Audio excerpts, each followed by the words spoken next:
Welcome to Upton House. One of the finest collections of paintings in the National Trust.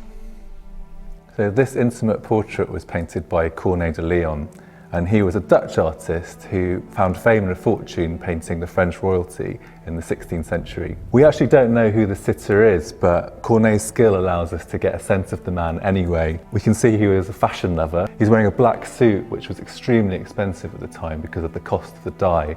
And if you look carefully, the ornaments in his hat are made of gold. But it's the sensitive way that Corneille has captured the likeness of the man which really intrigues me. I love the way that he has a slight smile, which is elusive and intriguing. All in all, I think it's a perfect union of the format and the subject.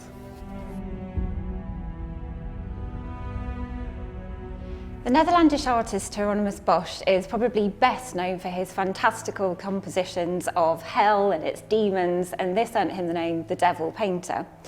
He also painted this triptych, which is a 3-panelled altarpiece, which depicts the Adoration of the Magi. The central panel is copied from the original version, which is now in the Prado in Madrid.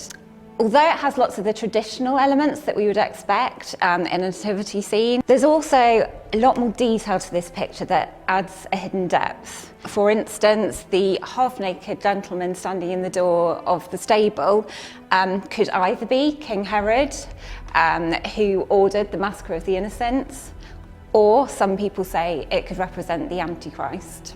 There are lots of lovely details within the clothes and the gifts of the kings that make us think about other elements of Christ's life.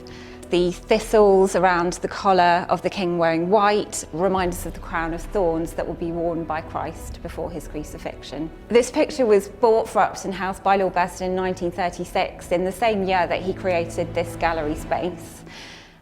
It's a picture that our visitors love, and we continue to examine the picture, to debate the different elements and to reinterpret it, and I think we'll be doing that for years to come.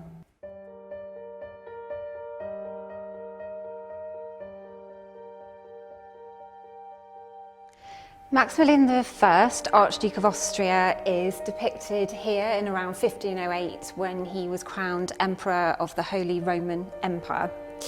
He was one of the most remarkable rulers of the Renaissance period, and after the death of his father, he became head of the House of Habsburg. So Maximilian was a master of propaganda. He cultivated a persona for himself as the last knight. He loved jousting and tournaments and commissioned lots of works celebrating his achievements. Myths and legends have lasted down the centuries, and the House of Habsburg lasted for 400 years after his death. This portrait was purchased by Lord Bernhard in 1943, and quite interestingly, we also have a portrait of his son, Philip the Fair, and a set of tapestries which depict the famous hunts of the Emperor Maximilian.